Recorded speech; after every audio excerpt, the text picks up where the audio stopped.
In mob thriller Run All Night, Ed Harris tells Liam Neeson, "We did what we did because we had to. But some crimes can't be forgiven, like National Treasure, Book of Secrets or Battleship or the Phantom Menace or Radio." Neeson plays Jimmy, longtime friend to and assassin for mob boss Sean Harris.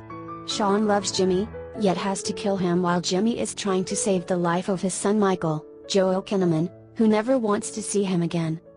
Run All Night is routine in its contours, occasionally sloppy in its editing and filled with the usual implausibilities. Although Sean blames both Jimmy and Michael for the death of his son, he lets Jimmy walk out of a restaurant early in the film, then leaves his hideout only half defended later on. Yet the film has some exciting action scenes, notably a frenetic chase and shoot on Jamaica Avenue in Queens, and takes more care to establish character, with smarter dialogue than some of Neeson's factory-made thrillers did.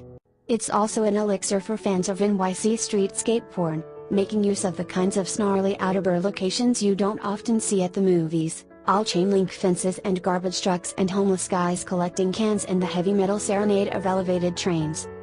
The early going makes a point of establishing how deep Jimmy and Sean's friendship goes, and we get a sense of both Michael's toughness and his kindness in an early gym scene in which he wins a sparring match and gives paternal advice to a fatherless neighborhood lad, because nothing says love like teaching a boy to give and receive head injuries. Dad hasn't had a chance to speak to Michael for years, which can happen to you when you've killed 17 men. Michael tells the old man that as a boy he was always stumbling across guns hidden all over the house, which to be fair probably happens at Rick Perry's house also. Sean is facing his own fatherhood problem. His son, Boyd Holbrook, a moron, first tries to set up a heroin deal with Albanian thugs without telling Dad, then decides to shoot them all rather than refund the fee that paid him for pitching the drug idea. Michael, who happens to be the limo driver for the Albanians, what are the chances?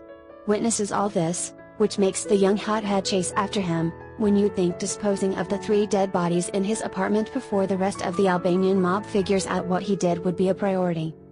Never mind all that, I guess.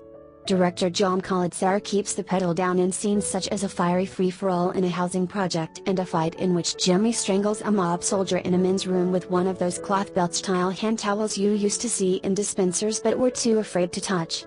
Given that contact with one of these things is certainly lethal, asphyxiation might be preferable to a slow, microbe-induced death later.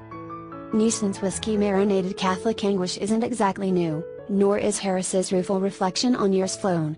But if it's a film that sticks to the old songs, at least it plays the hits.